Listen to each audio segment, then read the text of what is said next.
Hey guys, it's me Seren back with another video. This video is going to be on community policing, which is a subject that I've been thinking about for a while now. You guys know that I'm very into group economics and homeschooling, and I have a video on integration and how we were never really integrated. We were merely desegregated and assimilated. And so you guys know that I'm very into doing for our own. I guess you can call me a separatist. People like to call me a separatist. But I'm very into doing for ourselves and doing for our own and focusing on our communities. And I've been thinking a lot about community policing. And then I read an article on Huffington Post, which of course there will be a link to in the description box, that really kind of just like crystallized a lot of these thoughts. The article was on Chicago and the violence, the intraracial crime amongst Black people, the gun violence and the gang violence. And the headline said, community leaders and organizers ignored by police. And the whole point of the article was that a lot of the leaders, the community leaders and organizers in many of these communities in Chicago are talking about how they're being ignored by the police departments as well as by the local government. And they talk about how, they have reached out to get to government officials about possibly declaring a state of emergency in Chicago in order to get additional funds and resources to kind of help stimulate the economy and to create jobs and to have more resources to deal with the gang violence, and they're ignored. I personally feel like don't declare a state of emergency because bringing in the National Guard will only make things worse, as we saw in Ferguson, but I am not a community organizer in Chicago, so that's not my call. They've talked about how they've reached out to police, about working with them on ways to better serve the communities, learn the communities, learn the people in the communities, figure out what's going on in these communities, let's work together, really reaching out.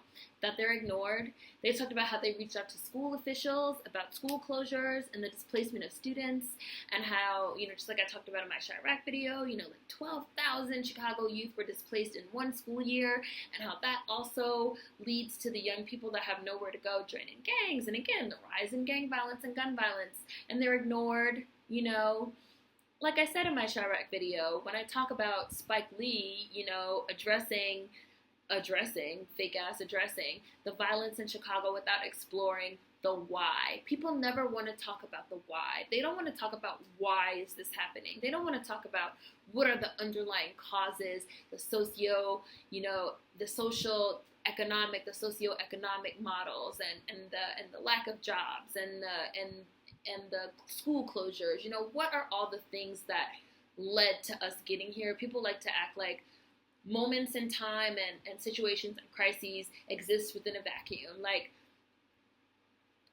the gun violence and the gang violence is not like a fucking hurricane. It's not a natural disaster. I mean, and even hurricanes were caused by something, like they were created by the perfect storm of wind and temperatures and things like that. Like, these are not things that exist within a vacuum that just spontaneously were fucking born, decades and decades and decades of systemic disenfranchisement, of institutionalized racism, of lack of opportunities for Black people and people in inner cities and poor people and capitalism, all these things, and the ease with which we can get guns in this country, all these things you kind of throw into the pot, and that's how you get, where we are now. But people don't like to talk about that. They don't like to talk about the why. Why is this happening, right? People don't have jobs, so they turn to gangs and criminal activities for money. Schools are closed, so kids are displaced and they end up on the streets and in gangs. The police patrol communities for people to send to round up like slave catchers and send into our industrial prison complex, but not to actually work with organizers in fucking protecting and serving and creating safer communities, right? All these things are happening. And this is because people are invested in this narrative of Chicago as the Wild Wild West. They don't actually give a fuck about Black people. They're invested in this narrative about Black people as fucking savage animals killing each other. So they don't care about the why. And then you have people that are actually doing the work, right? Because people love to say, nobody cares. Nobody cares. You guys talk about Black Lives Matter, but nobody cares. But then you have people that actually are on the ground, invested, doing the work, reaching out to the police to the government, to the school systems, and they're being ignored. And they publicly said, we're being ignored. We're literally being ignored. And yet every single day you see a news article ran in the media about how shit in Chicago was crazy and out of control, and nobody cares and nobody's doing anything. And then you have community organizers and leaders that are standing there waving their arms like, hello, we're here, we're trying, we're being ignored. Because y'all don't actually give a fuck about Black people on a systemic level, on an institutional level, on interpersonal levels. Police, government, and schools, these are institutions, these are systems, this is systemic, right?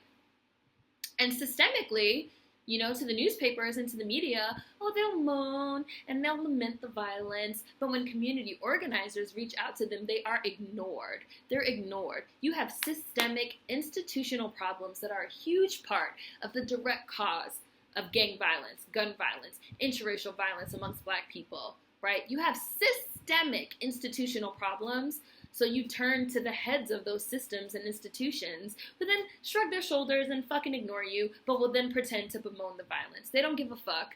They don't want to stop the violence. They don't care about Black people. They're emotionally invested in this narrative of Black people as violent animals and criminals, and we have to stop relying on them. And that brings me to community policing. Because there was actually an addendum in the article on how these people are being ignored, right? There was an addendum in the story where they talked about how certain neighborhoods that used to be extremely violent are now virtually gang-free, gun-free, violence-free zones. And that is mainly due to the patrolling of MASK, which is Mothers Against Senseless Killings, which I mentioned MASK in my Chirac video. I mentioned MASK in my big thread on interracial crime that's on Twitter.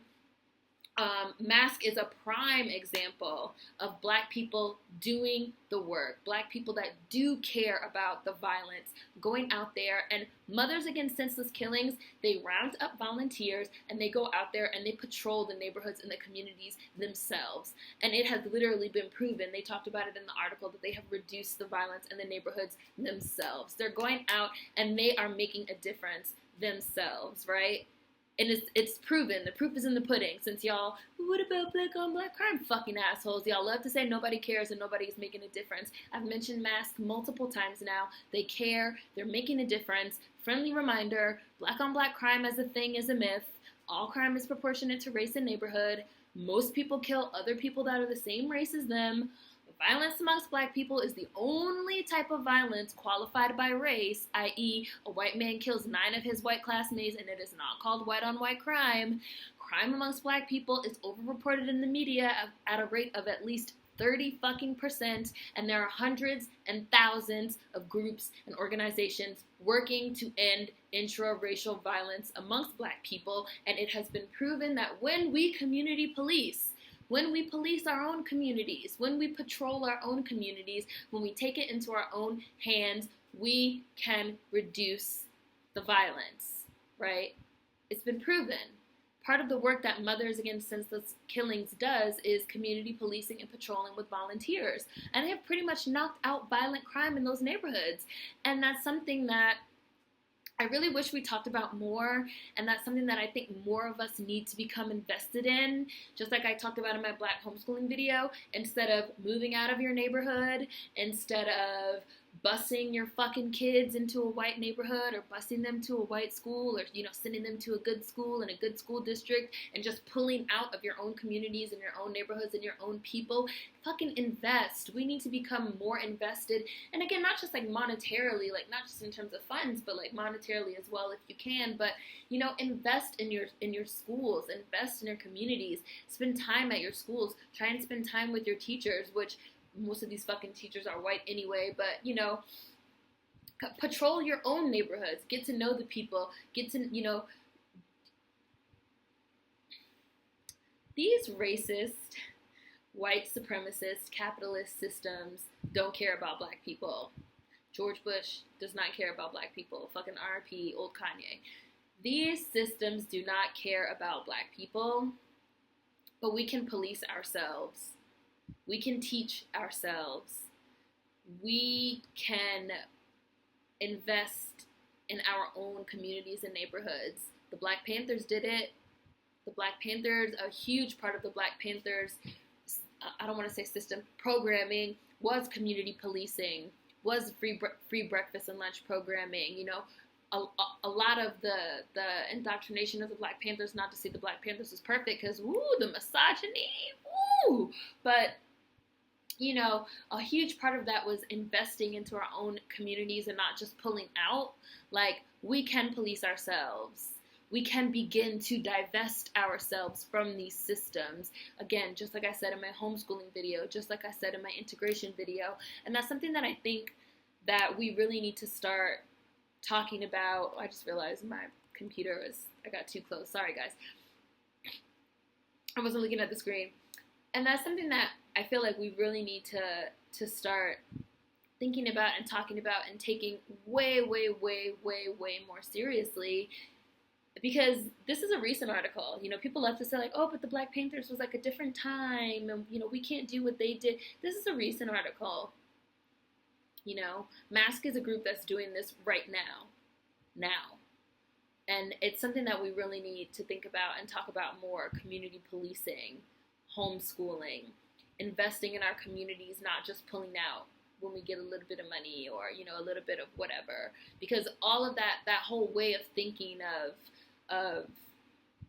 you know, I'm going to bus my children to this white school system and stuff like that. Number one, that shit goes back to integration, which you guys already know how I feel about integration, which, you know, all that stuff revolves around this idea that still whiteness is like put up on this pedestal, and we just want to be closer to whiteness and closer to whiteness and closer to whiteness, because the closer we get to whiteness, the better we are, instead of focusing on making ourselves equal and building ourselves up and proving that we are the shit and that we are worthy. We focus so much on just like, oh, and we have to like bus our kids to these white schools, and we have to, you know, move into these white neighborhoods, and that's how I know I made it, and I have to, you know, all these things, again, all these ideas that go back to integration and go back to these concepts about what does it mean to be fucking worthy? What does it mean to be worthy? Too much critical civil rights theory revolves around proximity to whiteness and anger over being kept out, you know, but all of that still revolves around placing white people and their institutions on this pedestal instead of building up our own. Like, I want to imagine a world where, again, we homeschool our children, where we invest in our communities, where we police our own communities, where we divest ourselves from these systems. And it was just really, really, really, really, you know, fascinating to read this article and see it mention that, like, and again, it was an addendum. It was almost like a throwaway, like, because the real focus of the article was about how these community organizers are being ignored. But again, there was like this throwaway addendum on, like, you know, but in some blocks, they've become like virtually crime-free, mainly due to the efforts of like Mask, Mothers Against Senseless Killings, and the work that they're doing with community policing. And if it can be done in Chicago, which you guys love to fucking rail about, it can be done anywhere. It can be done anywhere. It can be done anywhere, you know? Decolonize that mind. Everything must go. So yeah, quick little video. Let me know what you guys think in the comment section. Of course, there will be tons of links in the description box. Food for thought as always. See you guys next time.